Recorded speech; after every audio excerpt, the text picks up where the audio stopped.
Paano magnegosyo kahit maliit lang ang puhunan?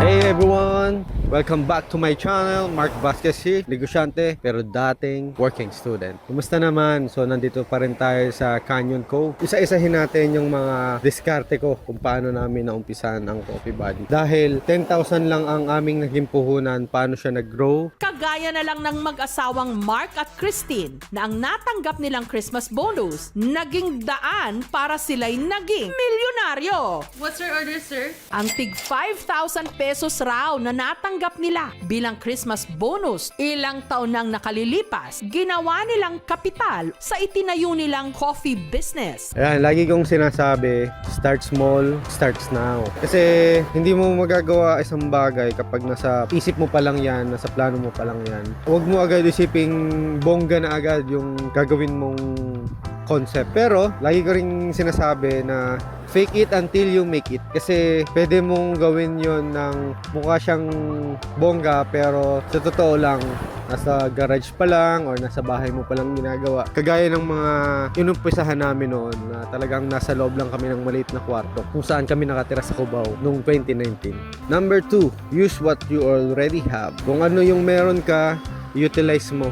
Kasi hindi lahat ng bagay kailangan mong bilhin agad ng bago o kaya kung ano yung pwede mong magamit, gamitin mo na. Example, nung nag-umpisa kami, meron na akong lumang camera. Yun yung ginamit namin para makapag photos ng mga products.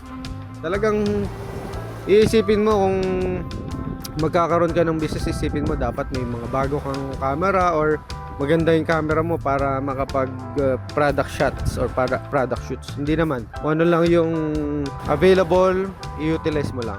Learn skills that save money. Kagaya ko, dati akong cameraman, videographer, video editor, at photographer. So, ang laki ng natipid ko dun sa unang stage ng pagnenegosyo. Kasi, pwede mong i-maximize yung kung ano yung kakayanan mo, like paano mag-create ng promotions. Ngayon, mas madali na ngayon kasi marami ng tools na mas pwedeng gamitin at mas nag-evolve na yung mga cellphones, madali na siyang gamitin para sa mga product shots.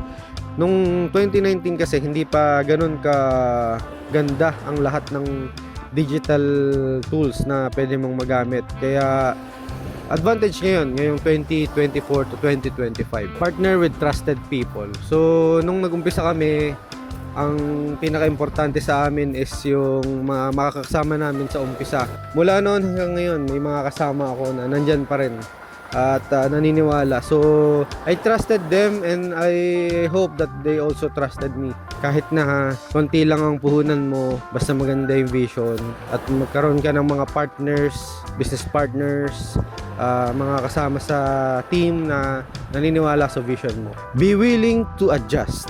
Ito yung mga bagay na sa tingin ko magagawa mo lang kapag may experience ka. Like, kunwari may mga product na hindi mabenta, so kailangan i-pace out mo yan dun sa menu or sa mga process na hindi siya nakakatulong dun sa workflow, dapat tanggalin. Kailangan willing kang mag-adjust kasi yung pag-a-adjust, pinapakita mo na you are developing for the future, hindi lang para sa ngayon at para sa kung ano lang yung alam mo. At naniniwala din ako na dapat yung mga kasama mo ay pinakikinggan mo rin dahil yung mga kasama mo possible na may mga experience sila na hindi mo pa na-experience before. Pwede mong magamit yung experience nila instead na ma-experience mo pa yun. Hindi hadlang ang kakulangan mo sa puhunan. Basta mayroon kang dedication, mayroon kang plano, mayroon kang isang salita, palabra de honor, at meron kang magandang concept, ituloy mo lang yan kahit magkano lang ang puhunan. Remember, hindi lahat ng business nag-umpisa sa malalaking puhunan. Meron din talagang nag-umpisa sa maliit lang. Yan lang, maraming salamat sa panonood. Adios.